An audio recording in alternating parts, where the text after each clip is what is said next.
Lens is made of glass, ठीक है, जिसका रिफ्रैक्टिव इंडेक्स कितना दिया हो 4/3 नहीं 3/2 जो भी रखा है, ठीक है। और मैंने क्या बताया था, मोस्ट इंपॉर्टेंट कंसेप्ट जब समझाया था आपको, पॉइंट क्या कि the refractive index of the material always to be taken with respect to air. तो यहां पर वाटर का भी जो रिफ्रैक्टिव इंडेक्स है वो किसके रेस्पेक्ट में दिया है, एयर के, और ग्लास का रिफ्रैक्टिव इंडेक्स भी किसके रेस्पेक्ट में है, एयर के, ठीक है। अब समझो, पहले ये लेंस कहां रखा हुआ था, मैंने इसे ऐसे मान ले रहा हूं, चलो ऐसे मान ले रहा हूं जैसे बनता है, ये है एयर, पहला पार्ट है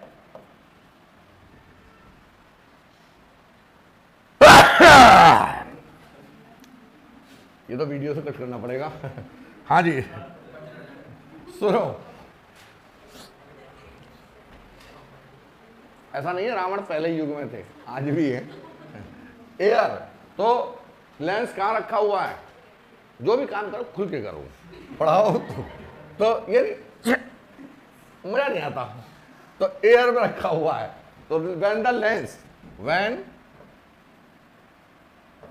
लेंस, तुषिका तो डर गई, when lens is in air, तो क्या होगा फार्मूला, 1/f होता वही है फार्मूला, इन एयर मैंने लिख दिया, इज इक्वल टू, हाँ जी, रे, जो भी रे है वो कौन से मीडियम से कौन से मीडियम में जा रही है, air to glass, air to air है ना बात, तो A mu G -1, mu -1 bracket 1/r1 -1/, अरे आया नहीं आया समझ में, ठीक, साइन कन्वेंशन अप्लाई कर दोगे ज्यादा से ज्यादा क्या हो जाएगा, यहां पर प्लस आ जाएगा, ठीक है। अब ये आ गई मेरी इक्वेशन नंबर फर्स्ट। अब मैंने चारों तरफ क्या भर दिया, वाटर। सेकंड केस में मैंने भर दिया water, second case means when lens placed in water, placed in water, तो जब वाटर में रखा हुआ तो क्या लिखेंगे, 1/f(w).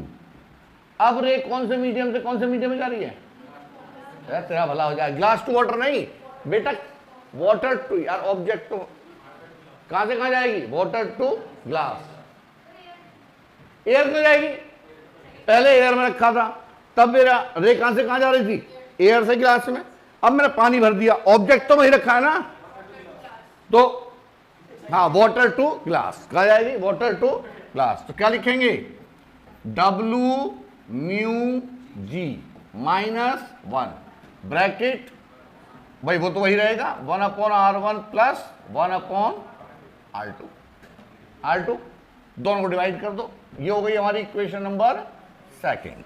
तो क्या करें, 1/fa मल्टीप्लाइड बाय FW/1, दोनों डिवाइड कर दिया, equation first divided by second, ठीक है। तो 1/fa और ये उल्टी हो जाएगी FW/1 is equal to a mu G -1 upon W mu G -1, बस, और 1/r1 से 1 ये कैंसिल आउट हो गया। W म्यू जी को हम क्या लिखेंगे बेटा, ए mu ji upon a mu W, क्या लिखेंगे, तो क्या लिखेंगे इसे हम, ए mu G -1 upon a mu ji upon a mu W -1, ठीक है। अरे यार ये बात सुन में, तो ये ऊपर चला जाएगा हमारा, क्या लिख दें इसे, that is a mu G -1 upon वो इंटू ए म्यू डब्ल्यू, एलसीएम ले लिया, divided by a mu G minus A mu W. अरे आया नहीं आया समझ में, तो बेटा जी क्या आ गया, हो गया expression FW/FA is equal to a mu G -1 bracket into A mu W upon a mu G minus A mu W, खत्म। याद रहेगा ये? चाहो तो ये सॉल्व कर लेना आप पेपर में बैठ के, नहीं तो ये अच्छा है ना? तो ये रट लो, और ये कम से कम 6-7 बार पूछा गया है क्वेश्चन तुम्हारी नीट में। कभी तो डिफरेंस पूछ लेता है और कभी क्या पूछेगा वो, अरे दोनों में डिफरेंस करने के लिए पहले एफ डब्ल्यू निकाल लो और फिर माइनस कर देना, ठीक है?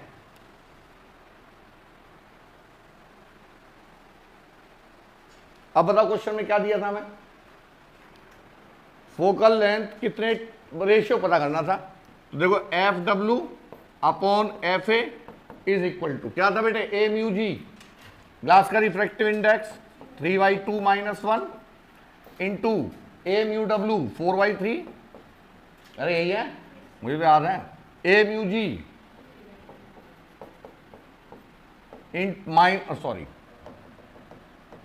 माइनस ए म्यू डब्ल्यू। चलो सॉल्व करो, एफ डब्ल्यू अपॉन एफ ए,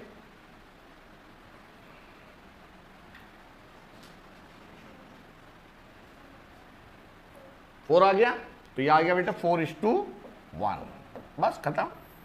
तो अब यदि ये फार्मूला आपको याद है तो कितनी देर में सॉल्व हो जाएगा ये? 15 सेकंड में। भाई वैल्यू तो पुट करनी है, बाकी कैलकुलेशन आपके ऊपर है। और यदि फार्मूला याद नहीं है और एनालिसिस करोगे तो 1.5 मिनट में सॉल्व हो जाएगा, 75 सेकंड्स। तो आपकी इच्छा 60 सेकंड से ज्यादा में करना या 60 सेकंड से कम में। ऐसे नंबर बचाए जाते हैं, नंबर नहीं, टाइम बचाया जाता है।